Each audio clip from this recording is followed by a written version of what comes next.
কাজকে সহজ ও সরলভাবে করার জন্য আমি প্রতিদিনই তোমাদের জন্য নতুন কিছু টিপস নিয়ে চলে আসি।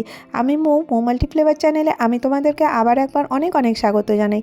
আশা করি প্রতিদিনের মতন তোমরা খুব ভালো আছো। আজকে আবার আমি একটা নতুন টিপস নিয়ে চলে এসেছি। আশা করব আজকের ভিডিওটা তোমাদের একটু হলেও উপকারে লাগবে। তো দেখো, আমি পরোটা বানাচ্ছিলাম। আসলে আজকে বাড়িতে কিছু ছিল না, তো ভাবলাম পরোটাটা একটু অন্যরকম করে করি।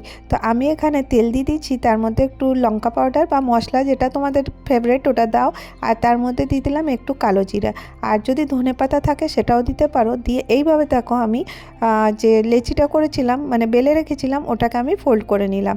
কিভাবে করলাম তোমরা স্ক্রিনে দেখতে পেলে। আর তারপরে আমি এইভাবে মুড়ে নিচ্ছি, মুড়ে নিয়ে এটাকে ভালো করে বেলে নেব। দেখো এভাবে বেলে নিচ্ছি, বেলে নেওয়ার পরে আমি এটা তাওয়াতে সেঁকে নেব। তো খুবই সহজ আর খেতে কিন্তু খুব ভালো লাগে, কিন্তু বাচ্চারাও কিন্তু খুব পছন্দ করে। এটা টিফিনেও দিয়ে দিতে পারো, আর এটা আচার বা সসের সাথে কিন্তু খেয়ে নেওয়া যাবে। তো দেখো কেমন লাগলো, এটা লাচ্ছা পরাঠার মতন হয়ে যাবে, আর দেখতেও ভালো লাগবে আর খেতেও ভালো লাগবে। এবারে চলো টিপসে চলে আসি। তো দেখো আমি এখানে মগে একটু জল নিয়ে নিয়েছি। কি হয়, আমরা যখন ব্লু মানে নীল দিই কাপড়ে, তো দেখবে ছোপ ছোপ হয়ে যায়। আমরা সবসময় যখনই নীল দিই তখনই ওরকম হয়। তো এই জন্য কী করবে, এর মধ্যে একটু লবণ মিক্স করে দেবে। দিয়ে তারপরে তোমরা যে মোজা বা গেঞ্জি যেগুলো আছে ওগুলো ডুবাবে। তারপরে দেখবে একটুও ছাপা ছাপা হবে না, প্রত্যেকটা জায়গায় কিন্তু নীল একভাবে লাগবে। তো দেখো মোজাটাতে আমি নীল দিয়েছি, কোথাও ছাপা ছাপা আছে কি, প্রত্যেকটা জায়গায় একভাবে লেগে গেল। এবার চলো নেক্সট টিপসে চলে আসবো। আজকে আমি তোমাদের সাথে শেয়ার করব। দেখো দুটো বাসনে আমি হালকা গরম জল নিয়ে নিয়েছি। আর এই যে কাঁচের বাসনগুলো আছে, কিছুদিন পর পর দেখবে একদম সাদা সাদা হয়ে যায় আর একটুও পরিষ্কার হতে চায় না।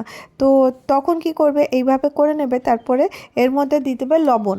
লবণটা দিয়ে দেওয়ার পরে এর মধ্যে দিয়ে দেবে ভিনিগার, আর একটু ভিনিগার দিয়ে দেবে। আর তারপরে এগুলোকে জলটাকে ভালো করে মিক্স করে নেবে। আর এর মধ্যে আমি আরেকটা জিনিস দিয়ে দিলাম, ওটা হচ্ছে খাবার সোডা। তো খাবার সোডাটা দিয়ে ভালো করে মিক্স করে নেবে। আর দিয়ে যে বাসনগুলো আছে কাঁচের বাসনগুলো, ওইগুলোকে কিছুক্ষণের জন্য ডুবিয়ে রেখে দেবে। 10 থেকে 15 মিনিট পর্যন্ত ডুবিয়ে রেখে দেবে।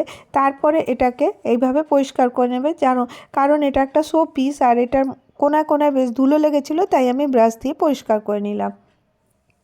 এরপর দেখো কতটা পরিমাণে চকচক করছে, তোমরা হয়তো ক্যামেরা বুঝতে পারছো কিনা আমি বলতে পারবো না, কিন্তু একদম চকচক হয়ে যাবে, মনে হবে যেন নতুন কিনে এনেছি।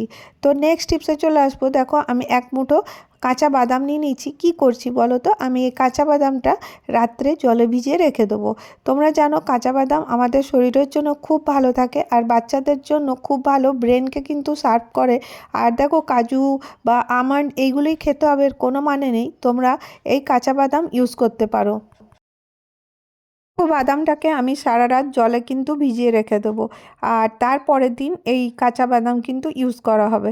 তো দেখো আমি এটা ঢেকে রেখে দেবো। পরের দিন গুড় আর কাঁচা বাদাম কিন্তু খেলে মানে মাইন্ডও শার্প হয়, আর রক্তও পিউরিফাই হয়। এটাতে কিন্তু অনেক ভালো উপকার হয়, তোমরা নিজেদের বাচ্চাদেরকে দিতে পারো। এবার নেক্সট টিপসে চলে আসবো। দেখো আপেল আমরা ইউজ করি, কখনো কখনো বাচ্চারা কিন্তু আপেলের খোসা খেতে চায় না। তাছাড়া যারা বুড়ো মানুষ আছে বাড়িতে, তারাও কিন্তু আপেলের খোসা খেতে চায় না। তো আপেলের খোসাগুলো আমরা ছাড়িয়ে ফেলে দিই, ওটা না ফেলে দিয়ে এই খোসাগুলো কিন্তু আমি জলে ভিজিয়ে রাখবো। তো দেখো আমি এখানে গ্লাসের মধ্যে জল নিয়ে নিচ্ছি, আর জলের মধ্যে এই খোসাগুলো ভিজিয়ে সারা রাত রেখে দেবে, তারপরে ইউজ করবে। আপেলের খোসায় কিন্তু অনেক রকমের ভিটামিন থাকে, আর ক্যান্সারকেও রোধ করতে কিন্তু অনেকটা হেল্প করে। তো এই ছোট্ট ছোট্ট টিপসগুলো যদি আমরা ফলো করি, আমাদের রোজের জীবনটা কিন্তু অনেকটা সুন্দর হয়ে উঠবে। এবারে চলো নেক্সট টিপসে চলে আসি। এবারে একটু বিউটি টিপসের কথা বলি। তো আমি দেখো একটা বাউল নিয়ে নিয়েছি, আর এখানে নিয়েছি একটা কফি প্যাকেট। এই 2 টাকাওয়ালা স্যাশেগুলো আমরা কিনে নিতে পারি, আর এটা দিয়ে কিন্তু খুব ভালো একটা ফেস প্যাক তৈরি হবে। কিভাবে করছি আমি তোমাদের সাথে শেয়ার করছি। দেখো এখানে আমি কফি পাউডারটা নিয়ে নিচ্ছি, তোমরা নেসক্যাফে নিতে পারো, ব্রু নিতে পারো, তোমাদের যে কফি পছন্দ সেই কফি নিয়ে নিতে পারো। এরপরে আমি এই বাউলের মধ্যে ঢেলে নেব। ঢেলে নেওয়ার পরে আমি এর মধ্যে ঘরে থাকা জিনিসগুলোই কিন্তু মিক্স করব। আর আমি এখানে নিয়ে নিলাম 2 থেকে 3 চামচ পর্যন্ত আটা। আটা আমাদের প্রত্যেকের ঘরে থাকে, আমরা যে সাধারণ রুটি বানাই সেই আটা নিয়ে নিলাম। এই আটাটা দিয়ে মিক্স করে নিচ্ছি, আর মিক্স করে নেওয়ার পরে এর মধ্যে দিয়ে দেবো, এবারে দিয়ে দেবো 1 চামচ মতন দই বা দুধ, তোমাদের কাছে যেটা থাকবে সেটা দিতে পারো। দই কিংবা দুধ যে কোনো একটা জিনিস দিয়ে এটা ভালো করে একটা মিক্সচার রেডি করে নেব। তো বেশি থিকও না আর বেশি থিনও না। তো দেখো একদম লিকুইডটা রেডি হয়ে গেল। এরপরে পুরো ফেসের মধ্যে আমি অ্যাপ্লাই করে নেব। ফেসটা প্রথমে ভালো করে ধুয়ে নেবে, ধুয়ে নেবার পরে লাগিয়ে 10 থেকে 15 মিনিট রেখে দেবে। তারপরে একটা ভালো কাপড় দিয়ে পুছে নেবে, মানে ধুয়ে পুছে নেবে। তারপরে এর মধ্যে লাগিয়ে নেবে একটুখানি গোলাপ জল। গোলাপ জল স্কিনের জন্য খুব ভালো থাকে। তো দেখো কিচ্ছু মেকআপের দরকার নেই। আর এইভাবে যদি স্কিনটাকে রাখো তো দেখবে স্কিন একদম চকচক করবে। আর দেখো বাড়িতে থাকা জিনিসপত্র দিয়ে কিন্তু একটা সুন্দর ফেস প্যাক তৈরি হয়ে গেলো।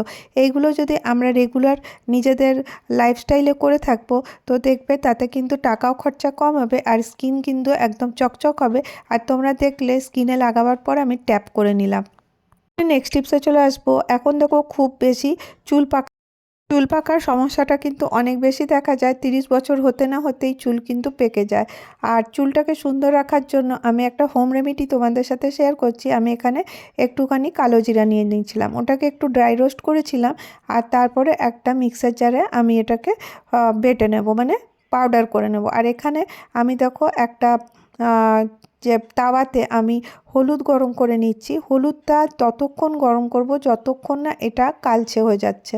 তো দেখো একদম কার্বনের মতন কালো হয়ে গেছে হলুদটা, মানে পুড়াবো না, আস্তে আস্তে করে আমি এটাকে গরম করতে করতে এর কালারটা একদম কালো হয়ে যাবে। আর এই পাউডারটাও রেডি করে নেবো। আর আগেই আমি কালো জিরাটাকে পাউডার করে রেখেছিলাম। তো এই কালো জিরার পাউডার আর এই হলুদটা যেটা কালো করলাম সেটা মিক্স করে দেবো। আরও এর মধ্যে কয়েকটা জিনিস মিক্স করব। এর মধ্যে দিয়ে দেবো অ্যালোভেরা জেল। তোমরা অ্যালোভেরা ফ্রেশ অ্যালোভেরাও নিতে পারো, বা অ্যালোভেরা ফ্রেশ না থাকলে অ্যালোভেরা জেল নিয়ে নেবে। আর তার সাথে দিয়ে দেবো আমি কোকোনাট অয়েল, যেটা আমরা মাথায় লাগি সেই প্যারাশুট কোকোনাট অয়েলই দিয়ে দিলাম।